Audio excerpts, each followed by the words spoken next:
"I've been unhappy for years," Daniel began, smiling faintly as he stood before our gathered friends and family. "I want a divorce." The clinking of his champagne glass still echoed in the air as his words landed like a grenade in the middle of our 25th anniversary celebration. Our adult children, Thomas and Jennifer, stared with their mouths agape. Friends froze mid-sip, eyes darting between us. The restaurant's private dining room, which I'd decorated with silver anniversary decorations and photographs spanning our decades together, suddenly felt airless. I simply nodded and replied, "I understand completely." Something flickered across Daniel's face. Surprise, perhaps disappointment at my composure. He'd expected tears, begging, or public humiliation. Instead, I turned to each stunned guest and thanked them warmly for coming to what had become our final celebration as a couple. My name is Marlene Griffin. I'm 57 years old, and after spending a quarter-century devoted to my marriage, raising our children, managing our household in Richmond, Virginia, and supporting Daniel through 3 career changes, 2 financial disasters, and 1 major health scare, I found myself standing in an elegant restaurant watching my husband try to blindside me with our divorce. As the party awkwardly dispersed, guests murmuring sympathies and shooting daggers at Daniel, I approached him with the calm of someone who had made peace with a hurricane long before it hit shore. "You'll want to call them first thing in the morning," I said, slipping a single business card into his hand. His eyes widened as he read the name on the embossed card. Rebecca Stone, Esquire, one of the most feared divorce attorneys in Virginia. "Why would you have this?" he asked, his voice suddenly less certain. I simply smiled, patted his arm, and walked away to hug our bewildered children. Over their shoulders, I watched Daniel's confident expression crumble as the first inkling that something was wrong pierced his self-assurance. What he didn't know, what I'd made absolutely certain he didn't know, was that 6 months earlier, while looking for our property tax statement in his desk drawer, I had discovered a lease agreement for an apartment in Shockoe Bottom, our city's trendy downtown district. 2 days later, I glimpsed a series of disturbingly intimate texts between him and someone labeled only as co-worker when his phone lit up during dinner. And that was just the beginning of what I knew. By the time Daniel dropped his divorce bombshell at our anniversary party, I had spent half a year methodically documenting every aspect of his betrayal. He thought he was ending our marriage on his terms, but I had been preparing my exit strategy with military precision since Valentine's Day. Growing up, my grandmother always told me, "Trust, but verify." It was advice I had largely ignored throughout my marriage. I believed in Daniel completely. We met when I was 30 and he was 32, both of us working at Falwyn Security, me in human resources, him as a rising star in sales. Our courtship was a whirlwind, and within a year, we were married with a prenuptial agreement that protected both of us if things ever went south. 2 beautiful children followed, and I eventually stepped back from my career to manage our growing family while Daniel's sales career soared. He moved from Falwyn to Brightvale Mining, and then to Everkin Motors, climbing the corporate ladder with each jump.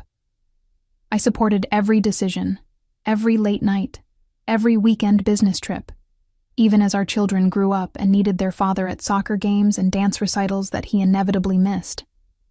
"Your dad is working hard for all of us," I would tell them, believing it myself. And he did provide well. Our colonial home in the West End neighborhood, private schools for the kids, and comfortable family vacations twice a year. But looking back, I can see the signs I missed. The gradual emotional distance, the growing criticism of my appearance compared to the dynamic professionals he worked with, the diminishing physical intimacy explained away by stress and aging. Marriage changes after 20 years, my friends would assure me. It's normal to become more like roommates. What wasn't normal were the growing number of business dinners that left his collar smelling of perfume I didn't wear, or the second cell phone I discovered in his briefcase when packing it for a hospital stay after his gallbladder surgery 3 years ago, a phone he claimed was just for international clients, and that mysteriously disappeared after his recovery. I convinced myself these were misunderstandings. The alternative was too painful to consider. Until Valentine's Day this year. Daniel had forgotten the holiday entirely. Not unusual in recent years, but claimed a last-minute client emergency when I mentioned our dinner reservation. I spent the evening alone, flipping through old photo albums and wondering how we had drifted so far from the couple in those faded pictures. The next morning, I decided to file our tax paperwork early and needed our property records. That's when I found it, tucked between home insurance documents and car titles, a lease agreement for an apartment on East Carey Street, signed 2 months earlier. Daniel's signature, clear as day, on a 1-bedroom unit that cost nearly a third of his monthly take-home pay. That discovery would change everything about how I approached our 25th year of marriage. I sat in my car outside the apartment building for 3 hours that day, paralyzed between confronting him immediately and pretending I never saw the lease. The elegant brick building with its rooftop deck and floor-to-ceiling windows mocked everything I thought I knew about our financial situation. "We need to be more careful with spending this year," Daniel had told me just weeks before I found the lease. "The market's unstable." Yet he had somehow found money for a $20,800 monthly rental in the city's most desirable neighborhood, money that was supposedly too tight for the kitchen renovation I'd been requesting for 5 years. When I finally drove home, I made 2 decisions that would alter the trajectory of my life. First, I would not confront Daniel until I understood exactly what I was facing. Second, I would protect myself by gathering every shred of evidence possible before making any moves. The next morning, while Daniel was at the gym, I examined his phone. He thought himself clever using a fingerprint lock, but I had long ago noticed he used his right thumb to unlock it. While he slept, I had carefully pressed his thumb to the sensor, checking messages that confirmed my worst fears. He and his coworker, Jessica Palmer, had been involved for at least 18 months.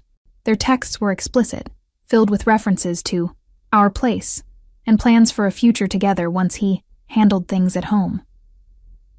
Reading their exchanges, I learned Jessica was 34, recently divorced herself, and worked in marketing at Everkin Motors. She had apparently convinced Daniel that their May-December relationship was his ticket to renewed youth and excitement. My hands shook as I photographed key conversations with my own phone, making sure to capture timestamps and contact information. The physical pain of betrayal was overwhelming, a vice grip around my chest that made breathing difficult. 25 years of memories, twisted by the knowledge that our recent history had been built on lies. That evening, as Daniel kissed my cheek absently before diving into work emails, I struggled to maintain my composure. The urge to scream, to demand answers, to throw his deception in his face was nearly overwhelming. Instead, I smiled and brought him his favorite evening bourbon. "Working late again?" I asked casually.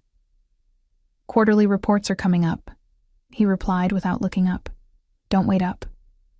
I nodded, retreating to our bedroom, where I allowed myself 10 minutes of silent tears before calling my oldest friend, Valerie.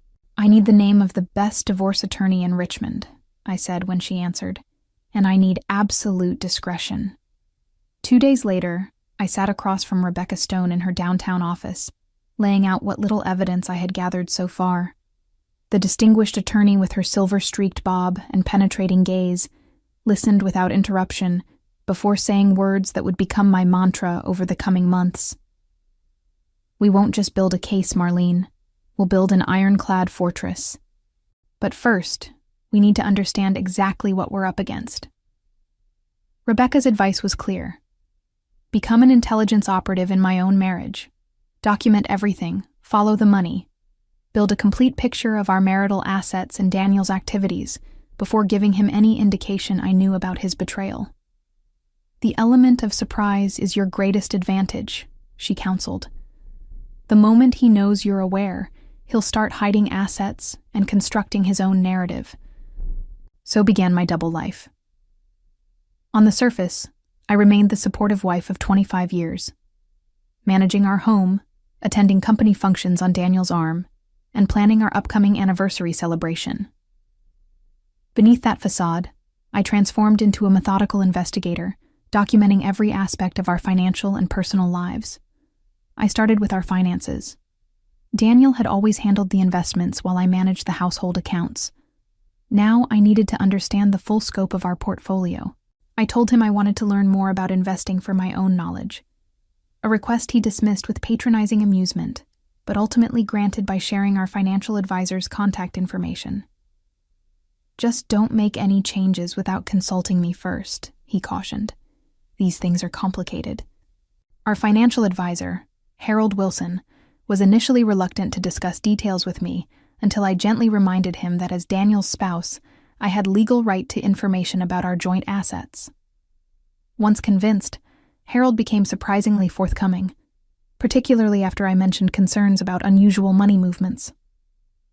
"Well, there have been some significant withdrawals over the past year and a half," Harold admitted. "I assumed Daniel discussed these with you." He hadn't.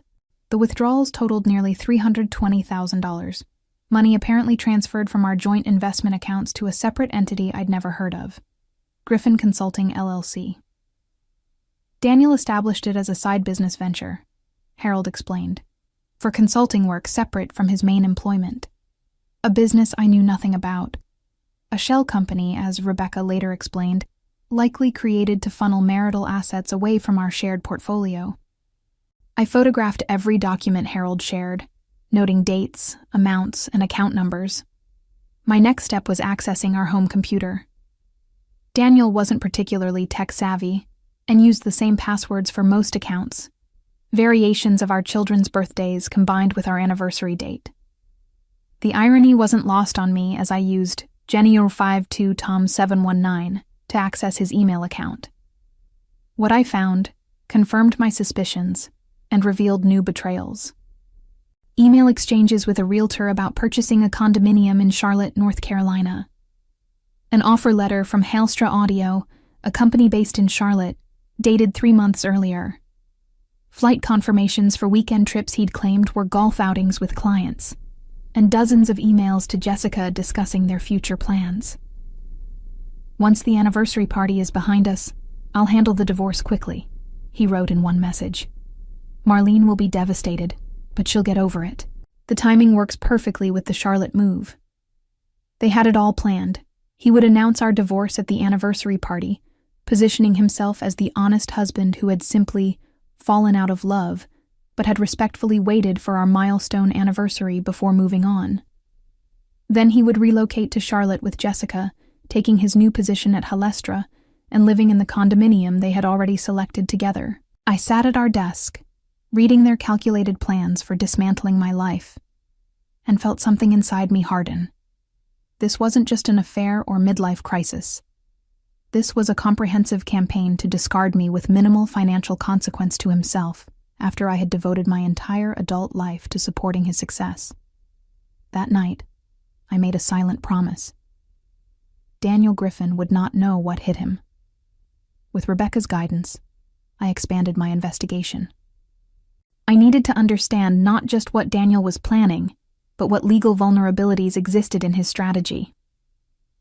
Our prenuptial agreement had been straightforward. In the event of divorce, each party would retain assets brought into the marriage, while assets accumulated during the marriage would be divided equally. However, there was a critical infidelity clause that Rebecca immediately highlighted. If either party engages in extramarital affairs, they forfeit their right to certain protections, she explained.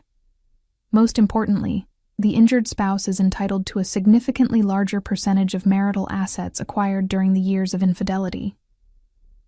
The key would be proving when the affair began. If I could establish that Daniel's relationship with Jessica had extended over years, rather than months, I could potentially claim rights to much more than half our marital property, including portions of his retirement accounts and stock options. I hired a private investigator, William Jacobs, who specialized in infidelity cases. His services weren't cheap, but I pulled from my personal savings account, money I'd squirreled away from my occasional freelance HR consulting work that Daniel knew nothing about. William confirmed that Daniel and Jessica's relationship traced back at least 2 years.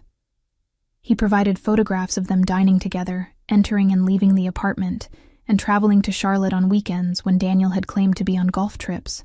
But the most damning evidence came from interviews William conducted with staff at Everken Motors. According to 3 separate sources within the company, their relationship was common knowledge as early as spring of 2023, William reported. One former executive assistant kept a detailed work diary that references them spending time alone in his office with the door locked on multiple occasions. The assistant had been dismissed shortly after, allegedly for performance issues. William located her, and she was more than happy to share her records and testify if needed, still bitter about her unceremonious termination that she believed was orchestrated to keep her silent. Armed with this information, Rebecca added workplace harassment implications to our strategy. If necessary, we can suggest that Everken Motors could face legal exposure for allowing a senior executive to engage in an inappropriate relationship with a subordinate, she explained. It's leverage we may not need to use, but it's valuable to have. As the weeks passed, I continued gathering evidence while maintaining a perfect facade of ignorance. I suggested the anniversary party, knowing it aligned with what Daniel had told Jessica. I spoke enthusiastically about the next 25 years, when around friends and family. I even initiated physical intimacy occasionally, something that clearly made Daniel uncomfortable, but that he couldn't reject without raising suspicions. Each time he invented a work excuse to visit the apartment or Charlotte, I simply smiled and told him I understood. Each time he complained about finances while secretly funding his double life, I nodded sympathetically. All the while, my case file grew thicker. 3 weeks before our anniversary, I made a crucial discovery. While backing up family photos to our cloud storage, I found a folder Daniel had apparently created by mistake in our shared account.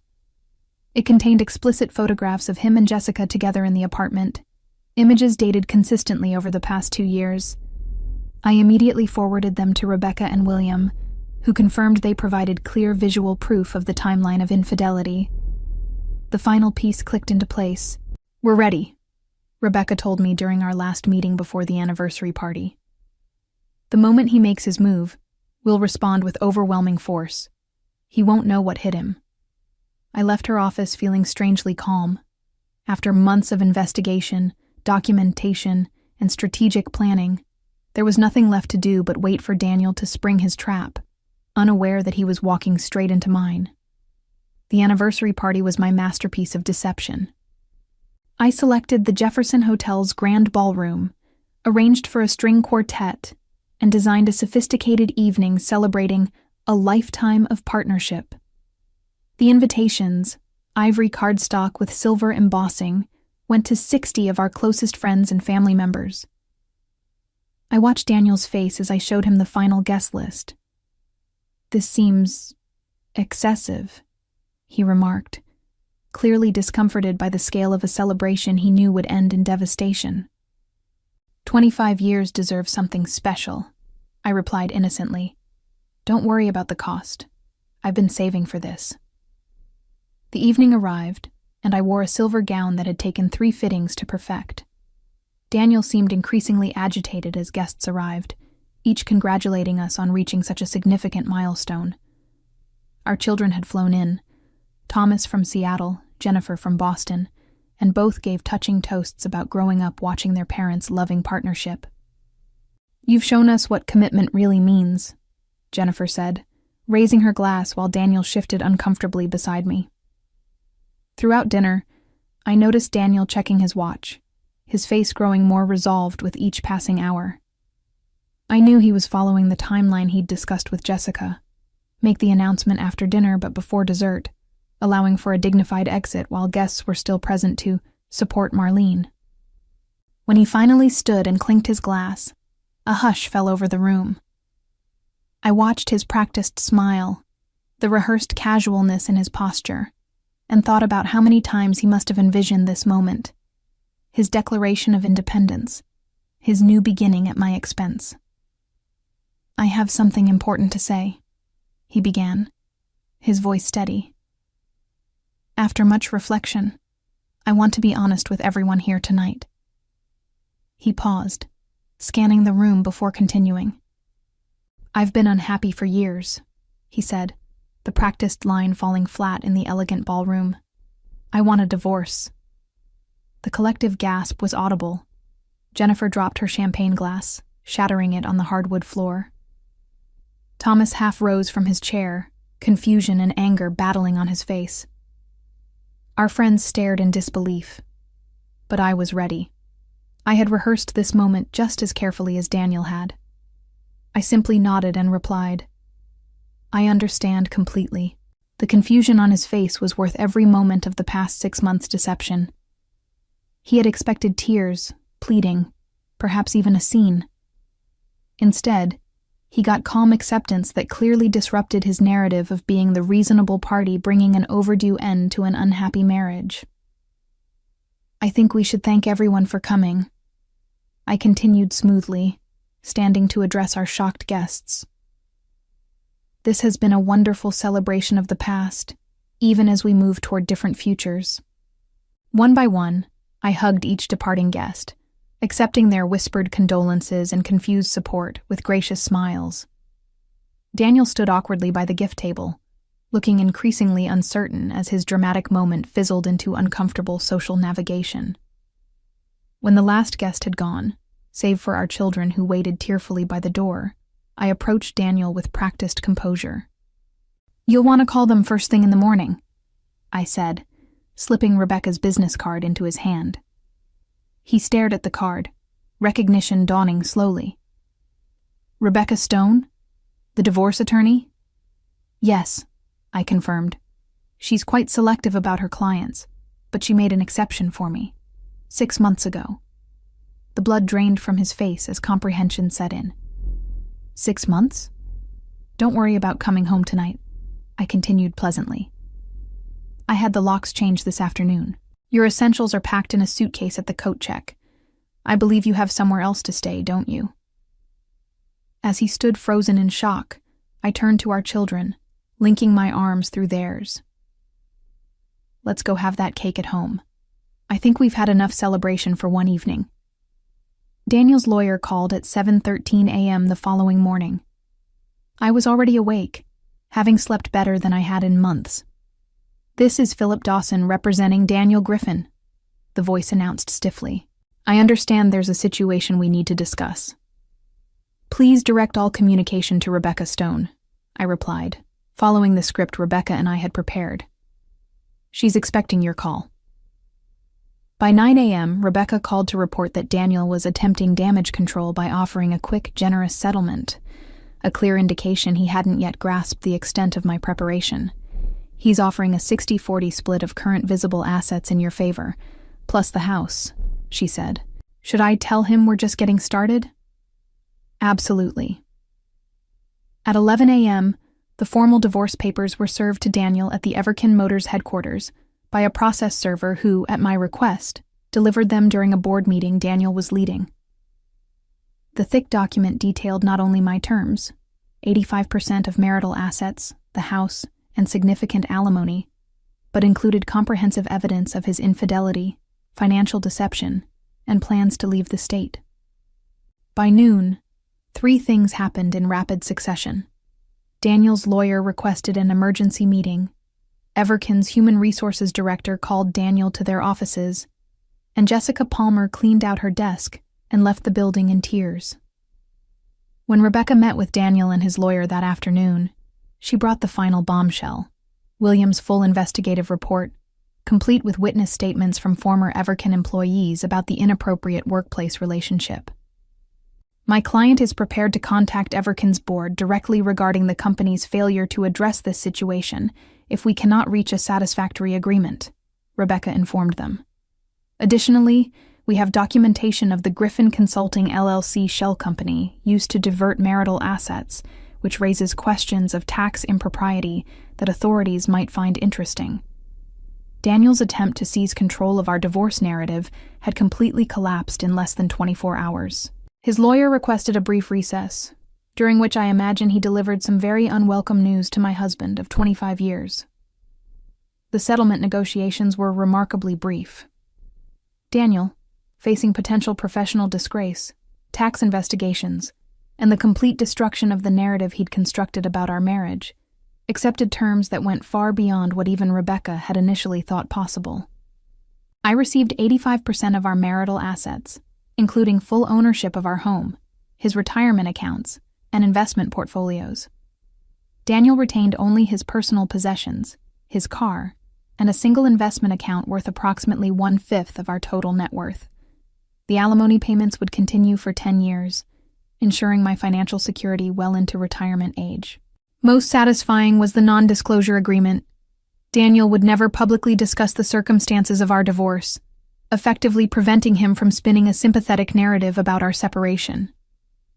In exchange, I agreed not to contact Everkin's board directly about his relationship with Jessica, though I made no promises about what information might find its way to them through other channels.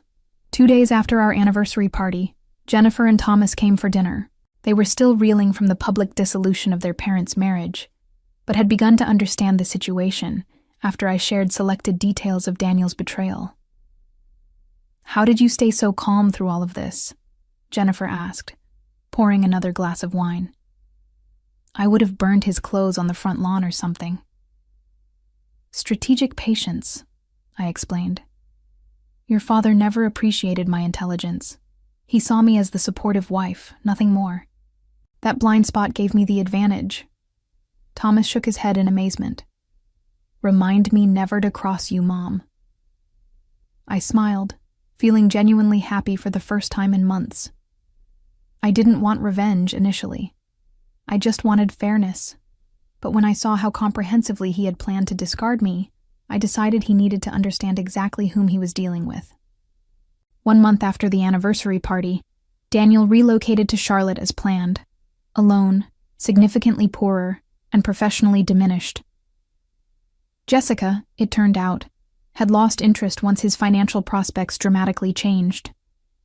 The condominium they had selected together was now beyond his means, and Halestra Audio had rescinded their offer upon learning of the circumstances of his departure from Everkin. I, meanwhile, began the next chapter of my life on my own terms, with resources, dignity, and the profound satisfaction of knowing that when tested, I had risen to the challenge with intelligence and strength I hadn't known I possessed. As I settled into my reclaimed life, I reflected on the irony that in trying to discard me, Daniel had inadvertently freed me to become more fully myself than I had been in 25 years of marriage.